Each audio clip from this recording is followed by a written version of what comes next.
Olá, bom dia. Hoje é quarta-feira, dia 13 de julho. Eu sou Paula Paparelli e começamos mais um programa Bom Dia Baixada, ao vivo pela Santa Cecília TV. Recebemos em nossos estúdios o médico veterinário Eduardo Filetti e a presidente da ONG Defesa da Vida Animal, Marília Furtado. Vamos às notícias. O presidente interino Michel Temer afirmou que a decisão da bancada PMDBista de lançar candidatura própria para a sucessão da Câmara dos Deputados demonstra que o governo federal não tem interferido na disputa parlamentar. A bancada do partido do atual presidente decidiu apoiar o nome de Marcelo Castro, do PMDB, ex-ministro de Dilma Rousseff, para o comando da Casa Legislativa. O governo interino trabalhava para que a sigla não lançasse candidatura própria. A escolha do nome foi recebida com irritação por Temer, que vê com desconfiança a proximidade de Marcelo Castro com o PT, partido de oposição ao governo federal. Bom dia, Marília. Bom dia, Eduardo Filetti. Obrigado pela participação de vocês aqui no programa. A gente começa esse primeiro bloco falando de política nacional e depois dessa novela, que foi essa saída do Cunha da presidência da Câmara. Gostaria de saber a opinião de vocês, como é que vocês avaliam esses capítulos sobre essas eleições, Filetti? É uma questão política, né? Há vários candidatos, cada um com o seu grupo, né? Tentando viabilizar uma presidência que tem uma série de vantagens, também muita responsabilidade, né? Mas cuida de um orçamento enorme e dá uma projeção política imensa, né? Por exemplo, você ser presidente da Câmara é uma coisa que você vai estar nos noticiários, tudo, e a sua vida política muda. Então, acho que muitos candidatos, muitas negociações, e o Temer, talvez, ele não quer se interferir diretamente nessa negociação, mas quando ele vê um candidato meio ligado com a oposição, ele vê algum certo risco, né, de não ter projetos aprovados e tal, e é normal que o presidente não queira um oposicionista como presidente. É uma coisa normal.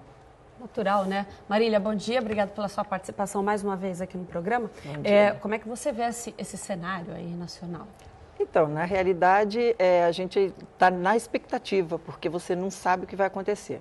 Acho que vai ser uma briga de foice, uma medida de forças. A gente vai saber no final dessa,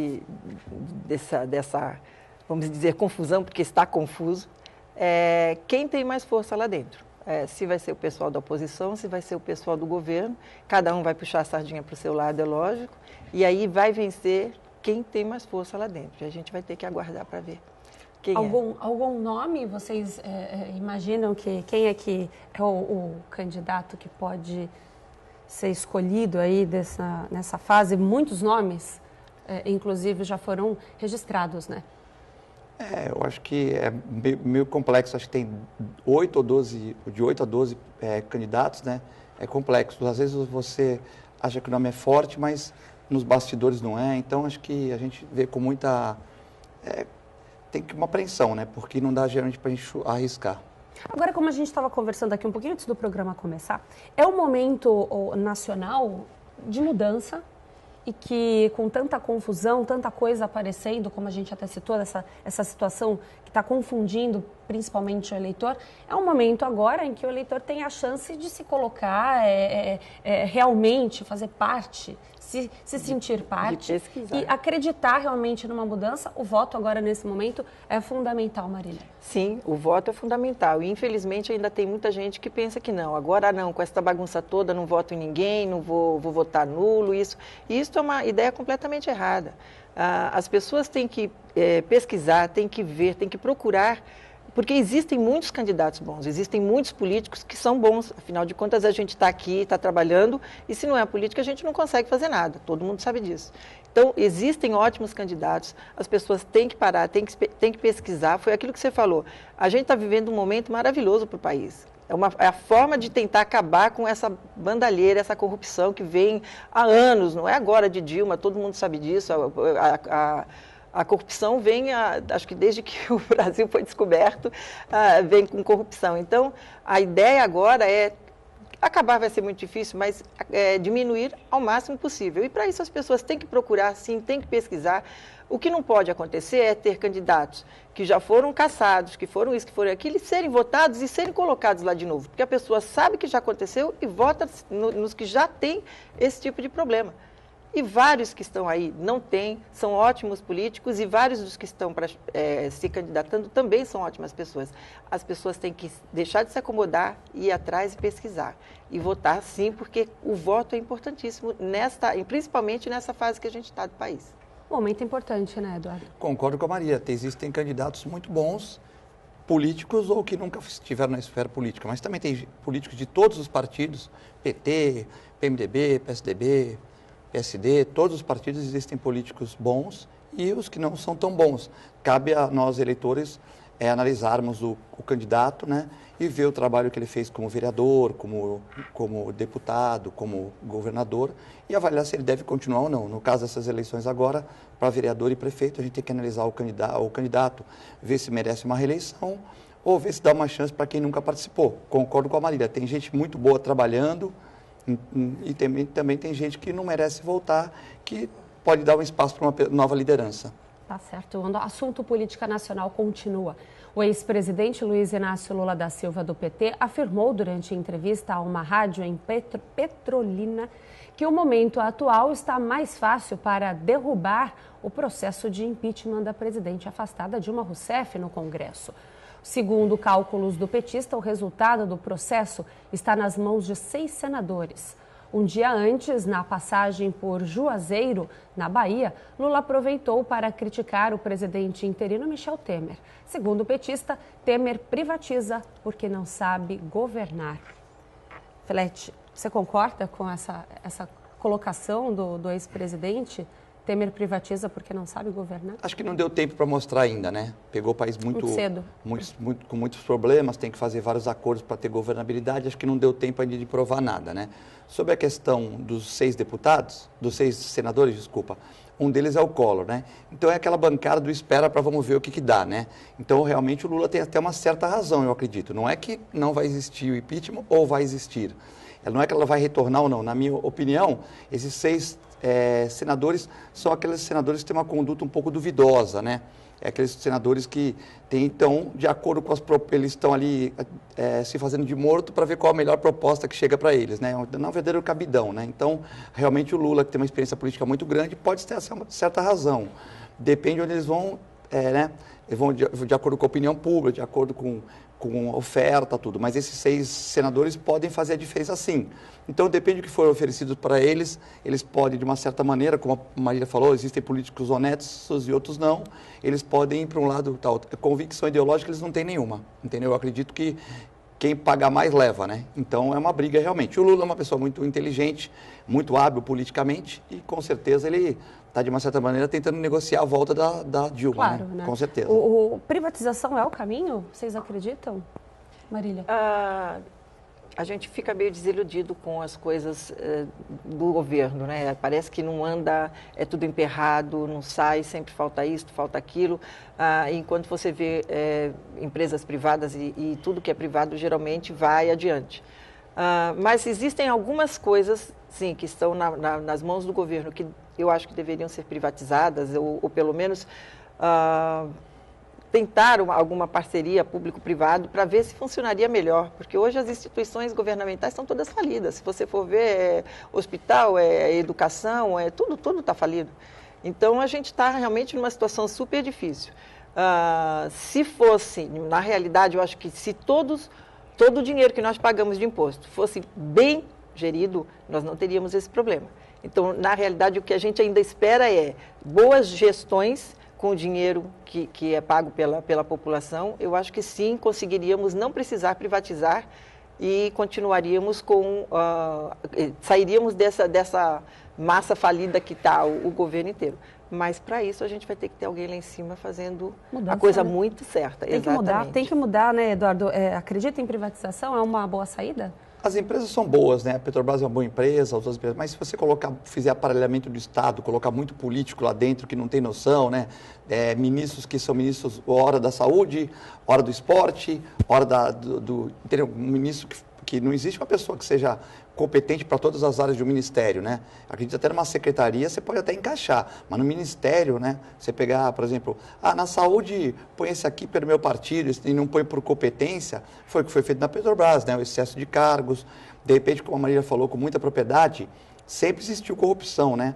Mas acho que perderam a mão, né? Tipo assim, muita gente roubando muito, né? Então quebrou as empresas, né? Por causa da Petrobras, o barril de petróleo estava um valor alto, ele baixou o valor do barril no mundo, muita gente, muitos contratos ruins para a Petrobras, ou se o preço do petróleo tivesse ainda 80, 100 dólares por barril, talvez a empresa, mesmo com essas roubalheiras que tiveram lá dentro, conseguisse sobreviver. Mas baixou o preço do petróleo e teve muitas compras erradas e muita gente trabalhando e loteando a Petrobras, ou seja, aí não tem como nenhuma empresa resistir, né? Se baixa o preço do seu produto e a empresa está lotada de contratos ruins, logicamente que a empresa não consegue se superar. Então, acredito que as empresas são boas. O problema é quem coloca na empresa e esses contratos que são mal feitos. Mas você pegar um funcionário de carreira da Petrobras, dessas empresas que a Marília citou, eles são bons. Só que, infelizmente, quem toma conta não são os funcionários de carreira, né? E sim os indicados, e aí começa a corrupção, né? E aí, para encerrar esse assunto, existe margem de salvação para a presidente Dilma, na sua opinião? Veja bem, ela está no jogo, né? Ela foi impedida por até 180 dias. Ela está no jogo, né? Veja bem, eu acredito que ela não volte, mas eu estou aqui no Sudeste, né? Tem Nordeste, tem Norte, a gente não consegue tomar pulso de todas essas regiões. E também no Senado, existem os senadores corretos e os nem tão, né? Como todo lugar no mundo. Então, esses 6 senadores, 7, 8, que podem fazer diferença, se eles tenderem tudo para um lado, pode ser que não consiga os votos para manter o impeachment. Então, assim, eu acho que está mais para a Dilma ser impedida. Mas eu não vejo a Dilma, assim, ela tá numa UTI, vamos dizer assim, numa UTI, mas eu não vejo que ela não possa sair para o quarto. Eu acho que está no jogo, como a Marília falou, é um jogo político. Quem tiver mais força, né? E depende da voracidade de alguns senadores, pode ser que haja um entendimento. Eu acho difícil, mas eu não estou lá em Brasília com os senadores para entender esse momento, né? E muitos senadores também não se abrem, né? Nem com a própria imprensa especializada. Eles não declinam o seu voto, ficam naquela condição, então há uma dúvida. Falar de animal é mais fácil, né, Marília, do que tentar acertar. Mais fácil, mas na sua opinião, e mais gostoso, mas na sua opinião, Dilma continua, volta? Vai ser difícil. Eu acho que vai ser difícil. Mas aquilo que realmente o Eduardo falou, a gente não está lá no meio e a gente não sabe quem tem mais força e que forças eles vão utilizar para conseguir ou não que ela volte, mas na minha opinião realmente vai ser difícil, vai ser A gente vai complicado. ter que aguardar, não adianta, vai ter que aguardar. Bom Dia Baixada vai para um rápido intervalo, voltamos já. Voltamos com Bom Dia Baixada. O primeiro secretário da Câmara dos Deputados, Beto Mansur, do PRB, foi o 12º parlamentar a registrar candidatura junto à Secretaria-Geral da Mesa nesta terça-feira. A oficialização aconteceu pouco depois dele se reunir com o líder do PSDB, Antônio Embaçaí, em busca de apoio na disputa. Segundo ele, a legenda tucana será a fiel da balança na eleição. Eu te pergunto para você, como é que você avalia essa candidatura do Beto? Era esperada? Era esperado, né? Porque o Beto ele tem uma poder de articulação forte, né? Ele já está um tempo lá, né? Ou seja, já foi vereador por 2 anos, foi prefeito por 2 mandatos. Ele já teve uma vivência lá de 5 legislaturas, me parece, né? Então, o Beto ele está bem entrosado e ali não conta número de votos, não conta prestígio, saber negociar. Eu acho que o Beto, nessa parte, ele é uma pessoa bem experiente nisso e ele é um expert em negociações, assim. Eu acho que ele tem chance, sim, porque é uma pessoa simpática, ele tem um domínio da casa e tal. Só que, como a Marília falou, depende do partido dele, das negociações. Mas se ele fechar com o PSDB, ajuda bastante, né? Mas isso aí é decidido nos detalhes, né? Mas eu acho que o Beto, eu acho que para a região seria bom, porque nós temos 3 representantes, né? O Beto, o Papa e o Escassone, né? Então acho que tem o Bruno também, mas não é tão assim de Santos, mas também e eu acho que isso para a região seria bom, né? Porque pelo menos poderia dar uma atenção maior para a nossa região. Sim, você concorda com isso, Marília? Na realidade, ele tem realmente bastante corrida, né? O Beto tem um carisma muito grande, mas é aquilo que eu falei para você. A gente realmente não... Eu realmente estou muito em dúvida, realmente não sei se ele conseguiria, se ele tem condições. Eu não conheço os contatos diretos, todo mundo com quem ele tem contato lá. Força, logicamente, ele tem, ele poderia até chegar lá. mas eu acho que ainda existem alguns outros nomes que estão mais adiante. Isso a gente só vai saber quando eles... O resultado final, não adianta, a gente só especula aqui, na verdade. Mas, na realidade, a gente falar sim ou não, é mais um nome lá, mas para dizer se realmente ele tem condições ele conseguiria entrar, eu acho que é difícil. Hoje, isso aí vai ser uma caixinha de surpresas mesmo. Como é que você avalia, Marília, você que está à frente aí da presidente, né, da ONG Defesa da Vida Animal, como é que você avalia a atuação dos políticos da Baixada na questão da defesa dos animais? Olha, na realidade, os nossos políticos aqui em Santos, você sabe muito bem que a gente vem nessa luta há quase 15 anos, são quase 15 anos tentando melhorar a vida dos animais e isso passa pela política. Sem alguém lá dentro que lute realmente, que faça a diferença, que passe as leis, a gente não conseguiria jamais. Em Santos, sim, nós temos, você sabe disso, a gente tem o Benedito Furtado que trabalha com a gente desde o começo, as leis todas passadas, quase que na sua totalidade, são leis que ele conseguiu passar na nossa prefeitura, pela Câmara. E graças a Deus e graças à luta dos protetores, a gente não pode falar mal de nenhum dos políticos nossos, porque todos eles apoiam a nossa causa. Lógico, o Furtado está muito mais ligado, eu acho que às vezes é uma questão de afinidade, ele sempre gostou muito e tal, é uma coisa, e ele vai atrás, mas todas as leis que ele pede para serem passadas na Câmara desde a época do Papa, todos os vereadores sempre apoiam, o Papa na época apoiava, o Paulo continua apoiando, então a nossa política está bem, até porque essa questão de bem-estar animal é uma questão que vem crescendo cada vez mais. É uma questão que é muito importante e assim, não é pensa no animalzinho, não. É uma questão para o planeta mesmo, para o bem-estar da população do planeta. Então, isso tem que ser uma coisa cada vez mais forte e a gente só vai conseguir isso com a política. Sim, aqui em Santos nós temos pessoas que lidam muito, o Furtado e outros que trabalham muito com a causa animal. E a gente está tentando que isso aconteça também nas outras cidades. Porque o nosso problema agora maior é que em Santos nós temos uma política muito boa, uma política pública muito boa para os animais e não temos nas outras cidades da Baixada. Então a gente está sobrecarregando, exatamente. Está como um SUS humano, a gente está como um SUS animal, porque as pessoas não encontrando nas outras cidades, a gente que está trabalhando para eles. E o que a gente espera é que políticos nessa eleição sejam eleitos políticos que realmente peguem a unha essa causa e levem adiante para que a gente tenha esse trabalho que nós temos em Santos, em todas as cidades da Baixada. Aproveitando o gancho, Marília, já que você falou das outras cidades, quais as cidades que têm o maior déficit nesse assunto? São Vicente não tem absolutamente nada. Hoje, se você ligar para a zoonose de São Vicente, eles dizem que estão fechados para reforma, acho que há não sei quantos meses. Mas nós recebemos animais de Bertioga até Peruíbe. Todas as cidades procuram, principalmente a ONG, porque assim, o poder público não vai atender, não pode atender animais, não poderia atender animais de outras cidades. Mas na entidade ali na ONG que a gente trabalha, vem animais de todas as cidades, principalmente São Vicente, Guarujá, Cubatão e Praia Grande, que estão mais próximas a gente, e as pessoas ligando, pedindo castração, porque não existe castração, ou o número é infinitamente pequeno nessas cidades. Filete, você que está à frente aí de uma das maiores clínicas daqui da cidade de Santos, como é que você avalia essa questão? Realmente, a cidade de Santos é a cidade que acaba recebendo, uma das maiores cidades da Baixada Santista, né? A maior, tem uma estrutura melhor e acaba sobrecarregando realmente esse tipo de serviço.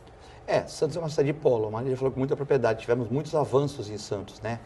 Muitos avanços pelos prefeitos que passaram aqui a entender a causa, por ter vereador cuidando da causa, né? Então, o que acontece? Nós tivemos muitos avanços em Santos, né? Mas como nós somos de polo, né? É a mesma questão da UPA, né? Nós fazemos uma UPA e nós temos que atender os nossos co-irmãos de São Vicente, Praia Grande, Cubatão. Por exemplo, a prefeita de Cubatão, ela reclama que o hospital de Cubatão humano é sobrecarregado com as pessoas da área continental de São Vicente, que é mais próximo ali. Aqui em Santos, se você for numa UPA, e eu já fui várias vezes, porque eu como ouvidor, conselheiro do Santos, eu passo muito por ali também. Então, a maioria das placas de carro lá são de Praia Grande, São Vicente, e nós temos que atender bem, né? Porque nós somos uma região metropolitana. Só que acaba, de uma maneira assim, muito grande, como a Maria definiu, vindo pessoas para cá. E assim com os animais também. Por exemplo, a minha clínica foi talvez porque já tem quase 30 anos, nós começamos a pegar animal na rua e doar tal. E eu tive a honra de também montar com a Marília, com todos a ONG, né? Eu fui sócio fundador da ONG, né? Como de outras também aqui em Santos tal. E o que acontece? As ONGs trabalham muito, né? Mas lógico que não dá para atender toda a região, né? De tal. Como a Marília falou, algumas cidades do lado tem um sistema pequeno, um sistema falho, né? Então, se o São Vicente não atende, a pessoa vai recorrer para Santos, que é a cidade mais próxima. E com isso acaba acumulando. Nós também recebemos, por exemplo, animais de rua, por exemplo, que as pessoas querem trazer de Praia Grande, de Mongaguá, de Itanhaém. Por quê? Porque o sistema lá não funciona na sua totalidade. E digo mais, mesmo funcionando na totalidade é difícil, né? Porque a gente enxuga um pouco de gelo, né? Porque quando não tem a posse responsável, o que acontece? A pessoa pega o animal, acha que é um brinquedo e solta na rua. E quando é um filhote de 1, 2 anos, ou de 1, 2 meses, desculpa, é fácil de você arrumar uma doação. Por exemplo, ontem uma senhora chegou com 6 animaizinhos lá, filhote, aí demos vermífugo, fizemos uma consulta ali gratuita para ela, porque não era dela mesmo, ela achou. Ela levou para casa, já doou 2 pelo Facebook, aí eu falei que eu posso ficar com 2, aí 2 ela vai lá na Marília, a Marília arruma um dono, enfim, dá para a gente conseguir, porque são filhotes, né? Filhotes é uma coisa mais fácil. A pessoa às vezes tem um animal velhinho e já está, então ela quer introduzir outro em casa, às vezes as pessoas têm filhos pequenos e não quer comprar um animal, ela quer pegar um animal da rua para fazer sua parte da ação social. Então, filhote, agora quando você pega esse cachorro com 2, 3 anos, onde que ele dorme no sofá, onde que às vezes ele urina no lugar errado, onde tem todo aquele sistema da casa, e você passa para uma outra família, é difícil essa reintegração, né? E como é difícil, nós temos dificuldade de doar animais adultos, né? E as pessoas às vezes soltam na rua, pessoas vêm de São Paulo passear no Guarujá, tal, e soltam os animais, né? Às vezes não são pessoas daqui, e ficam os animais na rua, que podem ser atropelados, causar acidentes, sobrecarregando as ONGs, os CIPs, veterinários protetores, e protetoras também, né? Protetoras tal. E só para finalizar, às vezes as pessoas falam assim, puxa, aquela mulher é maluca, que ela tem 30 gatos. Não, não é maluca, não. O poder público que é tutela do Estado, cuidar dos animais. O poder público que não consegue cuidar e essa pessoa virou uma acumuladora. Mas quem falhou foi o poder público, né? Não a pessoa. A pessoa é fruto de um sistema, onde ela é uma pessoa que gosta de animais, tem pena e põe para dentro de casa. Então a gente tem que respeitar mais essas protetoras, que tem muitos animais, que às vezes ficam até com problemas psicológicos em virtude de tantos animais que elas carregam, porque elas estão fazendo um papel que o Estado deveria fazer. Verdade. Bom, a gente continua com esse assunto no próximo bloco. Vamos para um rápido intervalo. Bom Dia Baixada volta já. Voltamos com Bom Dia Baixada. O Tribunal de Justiça manteve a suspensão da lei sancionada pelo governador Geraldo Alckmin em fevereiro deste ano, que proibia estacionamentos de cobrarem tarifas por hora cheia em São Paulo. A regra exigia que os estabelecimentos cobrassem valores fixos por prazo de 15 minutos, para evitar que motoristas pagassem por um período maior do que o utilizado de fato.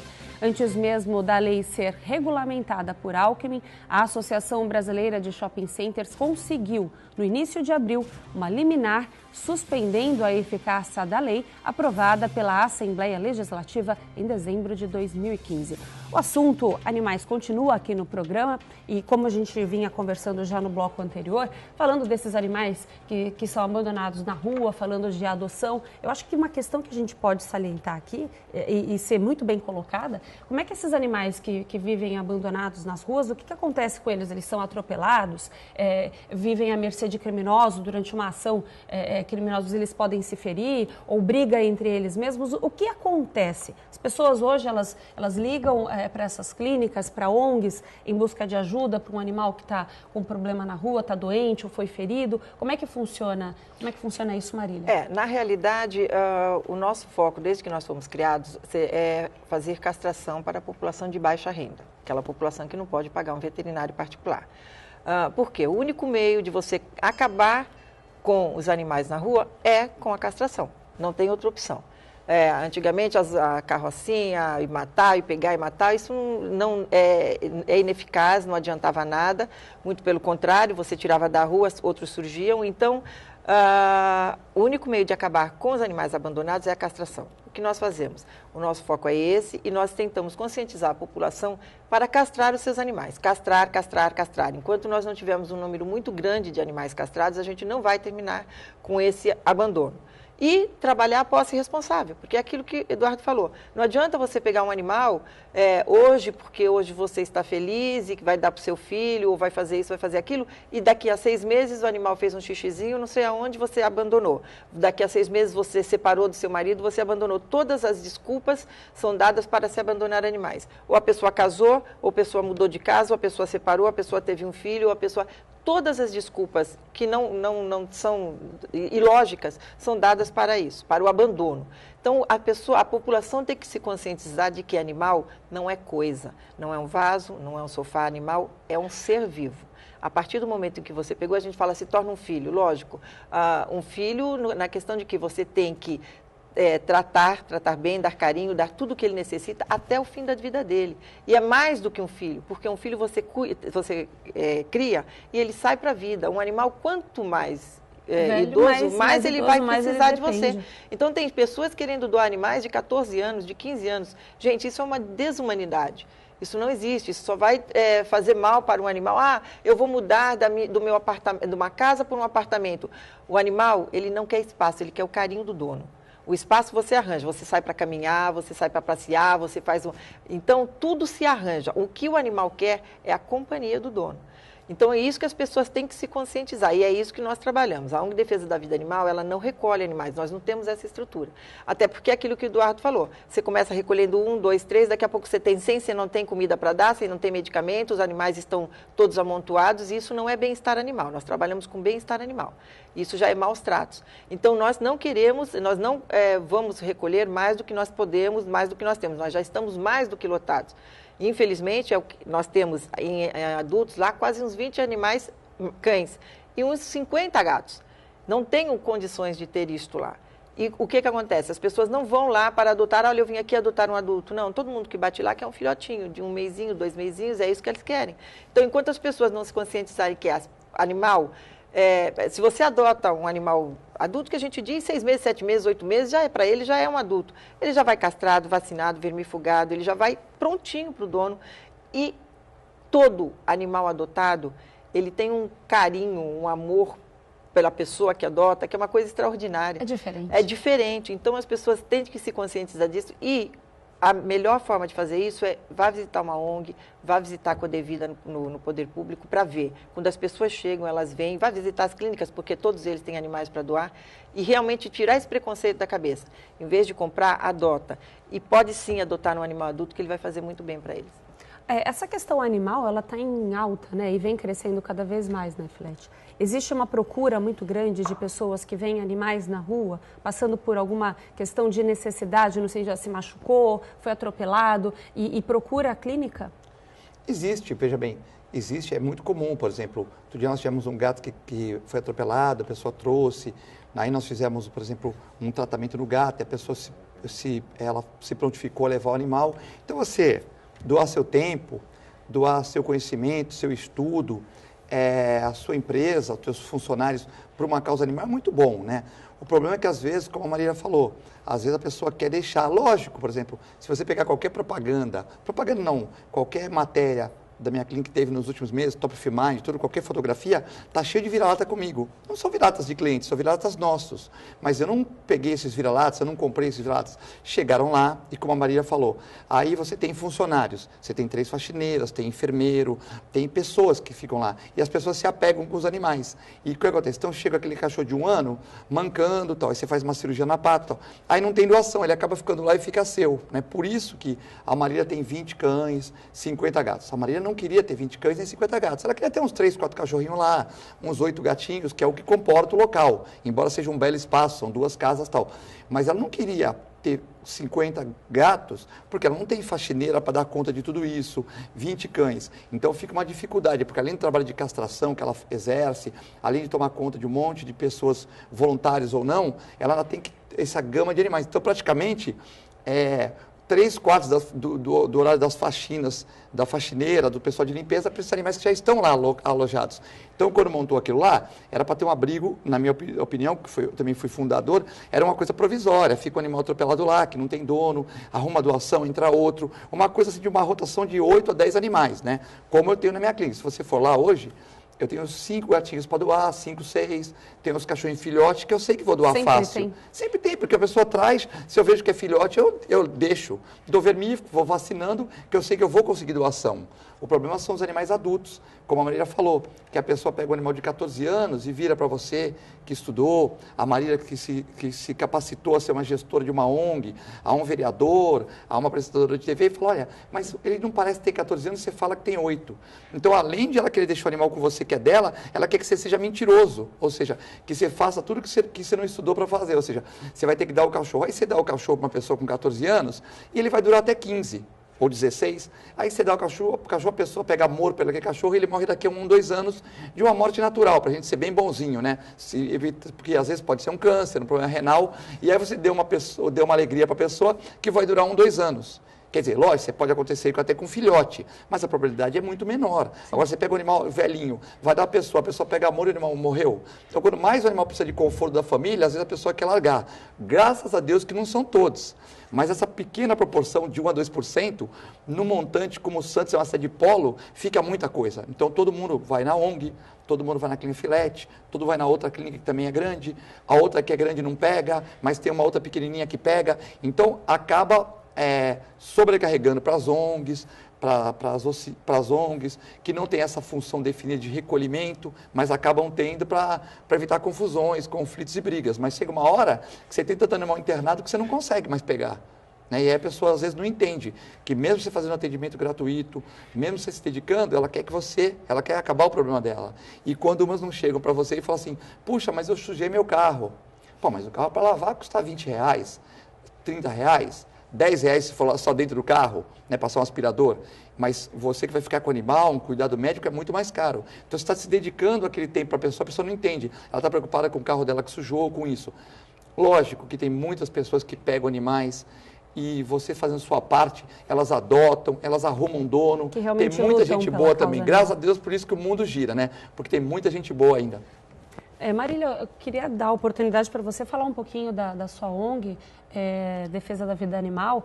Você disse 15 anos de luta, quanto tempo tem, quais são os animais, as pessoas procuram a sua ONG, o serviço que ela oferece? Então, na realidade nós fundamos a entidade em 2004, inclusive Eduardo estava com a gente e tudo mais, e a gente fundou com esse foco, fazer castração para a população de baixa renda. Desde então, depois nós conseguimos uma sede ali em 2006, é uma seção, a sede não é nossa. E desde então os veterinários vão lá, nós temos um centro cirúrgico e fazemos as castrações para essa população de baixa renda. As pessoas ligam para a gente, agendam a castração e nós fazemos esse trabalho. Infelizmente, lógico, além das castrações, apareceram alguns atendimentos, porque pessoas vão lá sem condição nenhuma, com animal, muitas vezes até mesmo que pegam nas ruas, então a gente aqui oferece o atendimento. Se precisa fazer alguma coisa, alguma cirurgia, não sei o que, a gente pode até fazer, mas a gente não tem como ficar com o animal. Então, se a pessoa já se dispôs, já se dispôs a ficar com o animal, a gente oferece atendimento de emergência também para a população de baixa renda. A gente faz questão de frisar isso, porque é o seguinte, muitas vezes as pessoas falam, mas pode ir alguém ou que não precise, que poderia ir no médico particular e tudo mais. E, lógico, a gente trabalha com animal, então por isso a gente fala que a gente trabalha com muito amor. E eu acho que as pessoas que vão lá, também devem ter esse amor pelos animais. E a partir do momento que você tem isso, você tirar o lugar de uma pessoa que estaria precisando e você não, eu acho que isso fica na consciência de cada um também. A gente não pode, a gente tenta fazer a gente faz uma triagem, a gente conversa com as pessoas, sempre pergunta se pode pagar, se pode ir para uma clínica particular e tudo mais, e a gente tenta fazer essa triagem, porque o foco nosso é a população de baixa renda. A gente trabalha com sócios, nós não temos nenhuma ajuda governamental, poder público, nada. O nosso trabalho é feito com sócios, as pessoas se associam, vai um boleto mensal que ela paga, e com doações. E eventos também, nós fazemos noite de pizza, nós vendemos camiseta, vendemos adesivo, nós temos um pequeno brechó, e é esse dinheiro que a gente utiliza para fazer o nosso trabalho. Que a despesa é muito grande, é muito material médico. Não acaba nunca, né? Não acaba. Só aumenta. Só aumenta. Então, o trabalho nosso é esse. Nós precisamos, sim, de muita ajuda, nós temos muito voluntário, graças a Deus, porque aquilo que eu falei, quando as pessoas conhecem o trabalho e veem que é um trabalho sério, é um trabalho certo, as pessoas querem ajudar, então, graças a Deus, a gente tem muito voluntário, mas precisamos sempre, lógico, e o trabalho é esse, castrar, conscientizar a população sobre a posse irresponsável e tentar fazer, a gente também corre sempre atrás para tentar fazer com que o poder público faça um pouco mais. Porque ajude um pouco mais. Ajude, exato, porque o trabalho realmente seria do poder público e o que falta ainda muito, eu acho que a gente tem um trabalho muito, muito bom, a Codevida vai avançando cada vez mais, mas está faltando, o poder público ainda peca muito, e não só municipal, estadual, federal, na educação. A educação seria assim, o que está faltando, é o primordial para a gente conseguir fechar o ciclo. A educação é o caminho para tudo, na verdade, né, Marília? Antes de eu chamar o break, eu queria saber o endereço da ONG e um telefone que a gente vai passar novamente isso antes do programa terminar. O endereço? É na rua Almirante Tamandaré 136. Próximo da onde? Próximo ao Canal 4. Tá. E o telefone 3273-3245, a gente está sempre pelo período da manhã, porque o que nós conseguimos arrecadar ainda não consegue fazer com que ela fique aberta o dia inteiro. Então, vamos sempre no período da manhã. Repetir o telefone 3273-3245. 3245, a gente repete o endereço, o telefone, tem site, alguma coisa?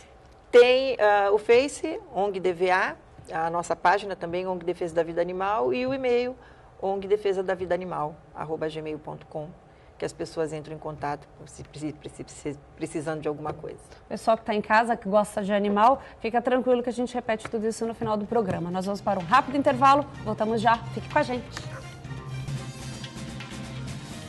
Voltamos com o quarto e último bloco do programa Bom Dia Baixada. Hoje o assunto é saúde animal. Tem muita coisa para a gente falar ainda antes do programa acabar. Mas vamos falar agora, primeiro eu quero saber do Filete. Filete, você participou da questão da ONG, também acompanhou, ouviu tudo que a Marília falou, queria saber a sua opinião. Esse tipo de serviço voltado à população é fundamental. Em Nova York, não foi o Giuliani, foi o anterior. O prefeito de Nova York, ele mandou há uns 20 anos atrás matar todos os animais de rua. Pegava, como também tinha em Santos, a carrocinha, o animal ficava 4 dias, depois passou para 8 dias, enfim. Mas agora não tem mais esse tipo de matança, graças aos veterinários, às protetoras, à pressão popular dos amantes dos animais, né? Então, ele tinha, vamos supor, 100 mil animais, ele conseguiu matar 50 mil lá em Nova York. Foi um extermínio de animais. Os outros 50 mil que sobraram, eles ficaram mais fortes. Por quê? As pessoas tinham pena, então aquele cachorro da mercearia, o cara prendia quando passava a carrocinha. Na região do Bronx, nas regiões mais Bronx, do Brooklyn, havia, em Manhattan nem tanto, mas nas regiões havia briga com as pessoas na rua, com os laçadores, enfim. Esses 50 mil animais que ficaram, estou chutando, pode ser que foram 20 mil, ficaram 10 mil, mas eu não sei o número aqui, não me lembro. Esses 50 mil animais que sobraram, eles foram protegidos pela população. Nas mercearias, nos supermercados, nas pequenas vendas, nas loterias, enfim, as pessoas davam comida. Eles se fortaleceram. Eles ficaram com mais capacidade reprodutiva. E depois de 2, 3 anos, os novos 100 mil animais estavam presentes nas ruas. Então, esse método de matança, que é um método cruel, por si só já não se sustenta, mas ele também não se sustenta na forma de diminuição dos animais. Se a gente não fizer castrações, e a pessoa fala, pô, mas vocês querem castrar tudo? Não, eu também não sou tão radical, porque a gente tem que explicar, como a Marília falou, da educação.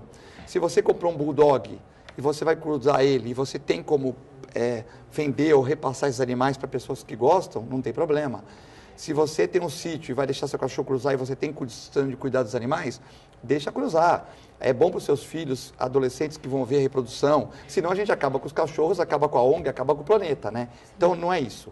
Os animais errantes, animais de populações carentes, os animais que de uma certa maneira são mais difíceis de doação, né? Nós devemos de uma certa maneira castrá-los para que evite doenças e para que também a gente, de uma certa maneira, não esteja esse abandono de animais que a gente vê hoje, principalmente em algumas cidades da região, né? Santos eu entendo que está mais equilibrada. Agora, também a gente tem que investir na educação, porque eu conheço muita gente que cruza os animais, né? Por exemplo, eu fiz uma cesariana semana passada de um Fox Paulistinha, já estão todos os filhotes doados ou vendidos, eu não entrei no mérito, mas já tem todo mundo com dono, tal, as pessoas já foram lá ver os filhotinhos, aquela coisa toda. Então, eu acho também que a gente tem que também valorizar a vida, mas não a vida para ficar jogado. Então, assim, eu tenho um pouco de, apenas um parêntese, quando a gente fala castração, tudo, a gente tem que falar castração, mas, logicamente, a gente também tem que estimular a reprodução dos animais para que outras pessoas possam ter cães. Agora, isso que os animais que nós conseguimos, que as pessoas consigam doar, evidentemente, né? Então, não precisa você castrar todos os animais. Se você conseguir, tiver um cachorro, quiser fazer uma criação, é uma coisa muito bonita. Eu participei do Kennel Clube quando novo, expunha cachorro, é uma coisa muito maravilhosa, né? Só que tem que ter responsabilidade, como a Marília falou. E temos que investir também em educação nas escolas, porque as crianças, elas dão exemplos para os pais. Então, nós temos que investir não só nas questões do trânsito, nas questões de cidadania, como nas questões do animal, para as pessoas recolherem as fezes na rua, porque ela vai para o esgoto, ela vai para o nosso canal, vai para as praias, enfim. Então a gente tem que ter essa noção, né, de cidadania para que a gente possa, de uma certa maneira, castrar os animais carentes, pessoas carentes, castrar os animais que tenham que ser castrados, animais errantes de rua e preservar a vida naqueles que a gente possa, de uma certa maneira, dar um prosseguimento, né? Vamos entrar rapidamente nessa, já que a gente está falando de conscientização, trazer essa questão também, Marília, para a questão dos maus tratos, né? O que causa os maus tratos? De onde vem essa atitude? Porque, com certeza, a ONG, vocês têm esse tipo de dado. O que causa? Qual é a principal causa? Na realidade, é o ser humano achar que qualquer outro tipo de ser é um ser inferior e se contenta com qualquer coisa. Por exemplo, existem os cães que têm uma raça definida e os que a gente chama de SRD, sem raça definida, que são os vira-latas. Então, muita gente acha que um vira-lata, não vou adotar um vira-lata porque vira-lata come qualquer coisa, porque vira-lata tem mais imunidade, não precisa disso, vacina, não precisa disso. Então, as pessoas acham que os animais podem ser tratados de qualquer maneira. Se eu tenho um resto de comida, eu posso jogar. Se ele está incomodando fazendo xixi, eu posso mantê-lo preso numa coleira de 1 metro a vida inteira. É aquele ego do homem de achar que é mais do que qualquer outro ser. Então, os maus tratos decorrem disso. A pessoa que... E realmente da maldade. Tá provado que, por exemplo, foi em estudos... crianças que se tornaram serial killers, bandidos e tal, uma grande porcentagem dessas crianças maltratavam animais quando eram pequenas, matavam, faziam barbaridades com animais. Então, é uma questão de ser bom ou não ser também. E de achar que um animal pode ficar ali jogado, que está tudo bem, pode ficar amarrado, pode ficar num local pequeno, não precisa passear. Que não tem necessidades que não tem, exatamente. Então, aquela falta de educação e carinho. Porque tem muita gente, é o que a gente fala, independe de classe, classe A ou classe D, isso independe. Você vai na favela e você pega animais maravilhosamente cuidados e amados, e você tem muitos animais que moram numa casa extremamente maravilhosa e que ficam jogados no fundo sem contato com o ser humano. Social nessa exatamente. Então depende de classe social, né? Depende de carinho e educação, realmente de responsabilidade. A ONG, ela também atua nessa questão de denúncias em relação ao maus-tratos? Na realidade, a gente começou logo no começo da entidade, nós íamos a várias denúncias e tudo mais, porque nós não tínhamos, pelo poder público, um serviço para isso. Hoje, existem fiscais na Secretaria de Meio Ambiente, que a denúncia é feita na ouvidoria e é passado, inclusive ontem nós estivemos conversando com eles para ver como é que está sendo feito isso. Então, o serviço, a pessoa denuncia na ouvidoria, da Prefeitura e é passado para os fiscais da Secretaria de Meio Ambiente e eles vão. Então, o que nós pedimos é que esses fiscais estejam aptos a chegar e ver realmente se há maus tratos, se não há, se o cachorro está bem tratado, se está faltando alguma coisa, porque às vezes tem água, tem comida, mas o cachorro está preso numa coleira. Tem água, tem comida, mas o cachorro, onde ele está, não toma sol. Então, são várias coisas que caracterizam maus tratos.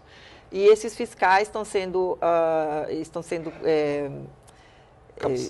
capacitados para verem esse tipo de maus tratos e tal, se tem ou não.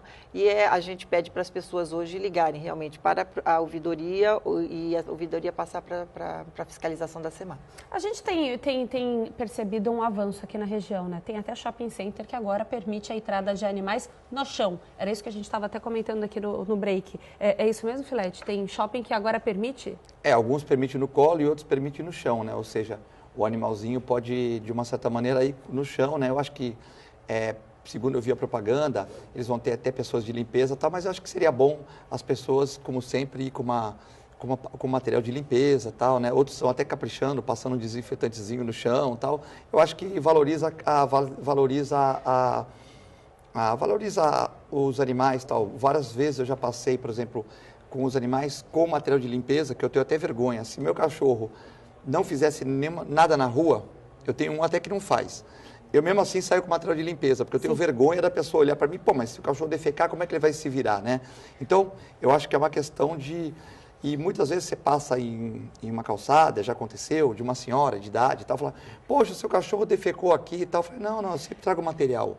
Então, fica essa guerra de gregos com troianos por uns 5% da população que sai com seus animais e não sai com material de limpeza, né? E outros saem, capricham, saem com aquele desinfetantezinho, joga no chão, faz aquela coisa bem caprichada. Então, acho que quando a gente faz isso, é uma questão de cidadania. Quando você faz essa conscientização, você está valorizando os animais e as pessoas que não gostam, não gostar pode existir, não pode maltratar. Sim. As pessoas que não gostam vão acalmar um pouco e a gente vai ter uma vida mais tranquila. Enquanto tiver uma meia dúzia, saindo com os cães, defecando nas ruas, de repente você está com pressa, pisando, é muito desagradável, né? E além de fazer um mal para a ecologia, para o meio ambiente. Então, eu acho que nós temos que também valorizar a posse responsável e também cuidar bem do seu animal, não só dentro de casa, na rua também. A gente já está chegando quase às considerações finais do programa. Um avanço.